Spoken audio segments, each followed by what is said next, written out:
वालेकुम रहमतुल्लाहि व बरकातुहू। मोहतरम सामीन और नाज़रीन, एक अहम सवाल ये है कि पूरी दुनिया के अंदर और ख़ुसूसी तौर पर मुल्क हिंदुस्तान के अंदर अल्लाह की पूजा करने वाली कौम, अल्लाह का कलिमा पढ़ने वाली कौम मुसलमान इतना जलील क्यों है, इतना रुसवा क्यों है, आज उसे ज़िल्लत क्यों उठानी पड़ रही है। तो हम और आप अपनी तारीख़ देखें कि वो लोग थे जो थोड़ी सी तादाद में रहकर बड़ी सी तादाद पर गलबा हासिल करते थे।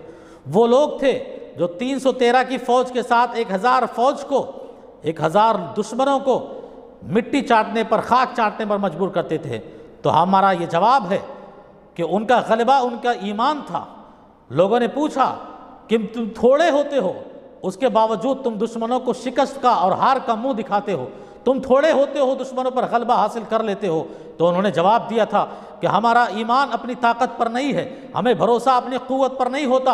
हम जब दुश्मन के लिए लड़ने से, मुकाबले के लिए उतरते हैं तो हमारा भरोसा अपने रब की ज़ात पर होता है, हमारा भरोसा कुरान की तालीमात पर होता है, हमारा ईमान ज़िंदा होता है। और अल्लाह ने वादा किया व अंतुमुल आलौना इन कुंतुम मोमिनीन, जब तक सच्चाई पर कायम रहोगे, जब तक इंसाफ पर कायम रहोगे और जब तक ईमान वाले बनकर रहोगे, सच्चे और पक्के मोमिन बनकर रहोगे, अपने ईमान को संभाल कर जिंदा रहोगे, इंशाअल्लाह हमेशा तुम तरक्की करोगे, हमेशा तुम्हें इज्जत मिलेगी, हमेशा तुम्हारा एहतराम होगा।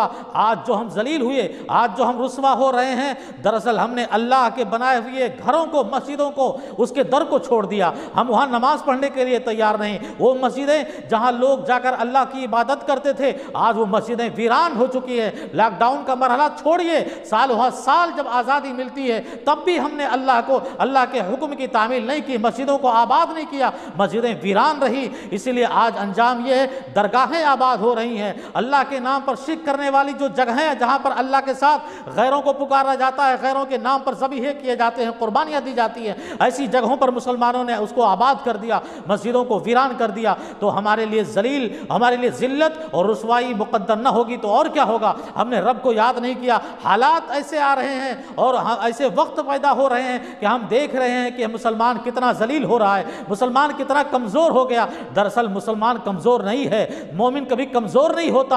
हाँ, ये और बात है, हमारा ईमान कमज़ोर हो गया, हमने रब के आगे सजदा करना छोड़ दिया, हमने रब की नुसरत से ज़्यादा अपनी नुसरत और अपनी ताकत पर भरोसा करना शुरू कर दिया। हम पहलवान हैं, हम मजबूत हैं, हम जज्बात में आकर हंगामे करके अपनी बात बनवा सकते हैं। जब तक रब की तौफीक ना होगी, जब तक रब की नुसरत ना होगी, मुसलमान इस दुनिया के अंदर कोई काम नहीं कर सकता। और करेगा भी तो अपने ईमान के साथ करेगा। उसका ईमान है, कुरान की तालीमात है, प्यारे नबी के फरमुदात हैं। अगर ये तमाम चीज़ों पर हमारा अमल रहा तो आज हमसे जो हमारे इबादत गाहें छीन ली गई, आज हमसे जो हमारे मस्जिदें वीरान कर दी गई, उन्होंने वीरान नहीं किया, हमने खुद वीरान कर दिया, हमने खुद उन्हें आने का मौका दिया। हमने घर के ऊपर अपने पहरेदार नहीं बिठाए, हमारे घरों पर आज दूसरों ने कब्जा किया, हमारी कमज़ोरी की वजह से, हमारे ईमान की कमज़ोरी की वजह से। वरना आप देखें कि खाने काबा के अंदर मक्का शरीफ में काफिरों ने कई ज़माने तक अल्लाह के अलावा दूसरों की इबादतें की।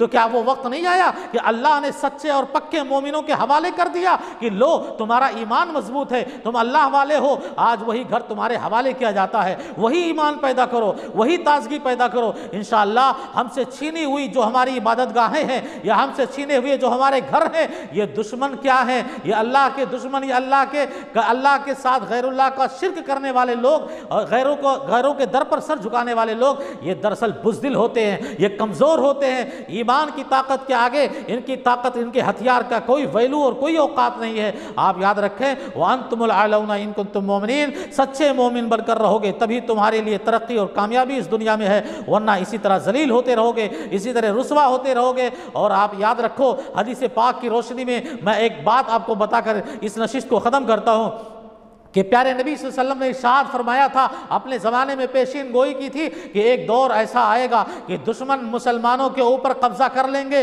दुश्मन हावी हो जाएंगे मुसलमानों के ऊपर। सहाबे किराम ने फरमाया कि अल्लाह के रसूल, क्या हमारी तादाद कम होगी, क्या हम कम में होंगे? जो दुश्मन हमारे ऊपर हमला करेगा, दुश्मन हमारे ऊपर कब्ज़ा करेगा, जैसे एक भूखा आदमी दस्तरखान पर टूट पड़ता है खाने के लिए। तो प्यारे नबी सल्लल्लाहु अलैहि वसल्लम ने जवाब दिया, नहीं, तादाद मुसलमानों की कम नहीं होगी, बल्कि एक बीमारी होगी जो उनके अंदर पैदा हो जाएगी। पूछा गया वो कौन सी बीमारी? अल्लाह के नबी सल्लल्लाहु अलैहि वसल्लम फरमाया वहन। और वहन कहते हैं, प्यारे नबी ने तशरीफ़ फरमाई कि हुब्बुद दुनिया, دنیا کی محبت ان کے اندر پیدا ہو جائے گی، یعنی دنیا حاصل کرنے کے لیے، دنیا کمانے کے لیے وہ اللہ کا حکم بھول بیٹھیں گے، پیارے نبی صلی اللہ علیہ وسلم کی تعلیمات کو بھول بیٹھیں گے، دنیا کے حرص میں، دنیا کی لالچ میں وہ اپنے ایمان کا سودا کر بیٹھیں گے، دنیا کو حاصل کرنے کے لیے جھوٹ کا سہارا لیں گے، دنیا کو حاصل کرنے کے لیے بے ایمانی کا سہارا لیں گے، دنیا کو حاصل کرنے کے لیے پیارے نبی صلی اللہ علیہ وسلم کی تعلیمات کو اپنے قدموں تلے رونت کر بے فکر ہو کر وہ اپنی مرضی کے مطابق کام انجام دیں گے۔ تو پہلی لالچ جو ہوگی اور پہلی بیماری جو ہوگی وہ دنیا کی محبت غالب ہوگی اور ان کے بربادی کی وجہ ہوگی۔ تعداد میں کم نہیں ہوں گے، بہت زیادہ تعداد ہوگی، لیکن ان کی اوقات نہیں رہ جائے گی، ان کی پہچان نہیں رہ جائے گی، وہ اپنی بے ایمانی سے اپنی پہچان کھو دیں گے، جیسے کہ بہت سارے مسلمان آج اپنے بے ایمانی سے، اپنے جھوٹ سے اپنے ایمان کھو چکے ہیں اور اپنے مسلمان کی پہچان کھو چکے ہیں۔ اسی طرح دوسری بیماری پیارے نبی صلی اللہ علیہ وسلم نے بتلائی کہ کراہیت الموت، موت سے وہ خوف کھائیں گے، جبکہ موت مقدر ہے، اپنے وقت پر وہ آئے گی اور لے کر جائے گی، لیکن اس سے پہلے ہمیشہ مسلمان موت سے ڈرتا رہے گا۔ وہ موت، اگر اس کی موت آنی ہوگی تو وہ اللہ کے حکم کی تعمیل بھی نہیں کرے گا، کہیں ہم اس سے مر نہ جائے۔ پہلے کے لوگ تھے انہیں موت سے خوف نہیں تھا، بلکہ وہ اللہ کے کلمے کے بلندی کے لیے وہ اپنی جانیں یوں ہی گنوا دیا کرتے تھے، شہادت نصیب کر لیا کرتے تھے۔ لیکن آج موت سے دنیا کی لالچ سوکھی پیدا ہے، ہم عیش کیسے کریں گے؟ زندہ رہیں گے تو محلوں میں رہیں گے، زندہ رہیں گے تو کوٹھیاں بنائیں گے، زندہ رہیں گے تو بچوں کی محبت حاصل کریں گے۔ اس لیے انسان کے دلوں میں موت سے کراہیت محسوس ہو جائے گی، وہ مرنا نہیں چاہے گا، وہ دنیا سے جانا نہیں چاہے گا، اس لیے کہ اس کو محبت اللہ سے نہیں، اس کو محبت دنیا سے ہو چکی ہے۔ اس کو محبت اس بات کی نہیں کہ وہ اللہ کے سامنے کھڑے ہو کر اپنے ایمان کے ساتھ کامیاب ہو جائے، بلکہ اس کو لالچ ہے اس دنیا کی کہ جتنی بھی عمر پائے وہ اسی دنیا میں رہے اور اسی دنیا میں عیش کرے، جبکہ مسلمانوں کے لیے دنیا نہیں ہے، یہ دنیا مسلمانوں کے لیے قید خانہ ہے، جیل خانہ ہے، اور اصل مومنوں کے لیے یہ تو کافروں کے لیے جنت ہے۔ آج کافر دیکھو اپنے منمانی کرتے ہیں، جو دل چاہتا ہے کرتے ہیں، اور جو منمانی آتا ہے ان کے من میں آتا ہے وہ کرتے ہیں۔ اس لیے میرے بھائی اور دوستو، ہمیں اور آپ کو غور کرنا چاہیے اور اپنے ایمان کو ٹٹولنا چاہیے کہ کہیں ہمارا ایمان بالکل جو ہے کمزور تو نہیں ہو چکا، کہیں ہم رب کو بالکل بھول تو نہیں گئے، کہیں ہم نے اللہ سے دعائیں مانگنے کے بجائے غیروں کے سہارے پر ہم جینا شروع تو نہ کر دیے۔ یہی وجہ ہے کہ ہم ذلیل ہو رہے ہیں، ہم رسوا ہو رہے ہیں۔ اللہ تبارک و تعالی ہمارے دلوں کے اندر ایمان کے چراغ کو جلائے، ایمان کو تازہ کرے، تاکہ اللہ جو کامیابیاں ہمارے سلف صالحین اور صحابہ کرام کو ملی تھیں، دوبارہ ہمیں وہ کامیابی ہم مسلمانوں کو حاصل ہو جائے۔ اللہ ہمیں دو بیماریوں سے خاص کر نجات دلائے جو پیغمبر صلی اللہ علیہ وسلم نے اس حدیث کے اندر بتلائی ہے۔ والسلام علیکم ورحمۃ اللہ وبرکاتہ۔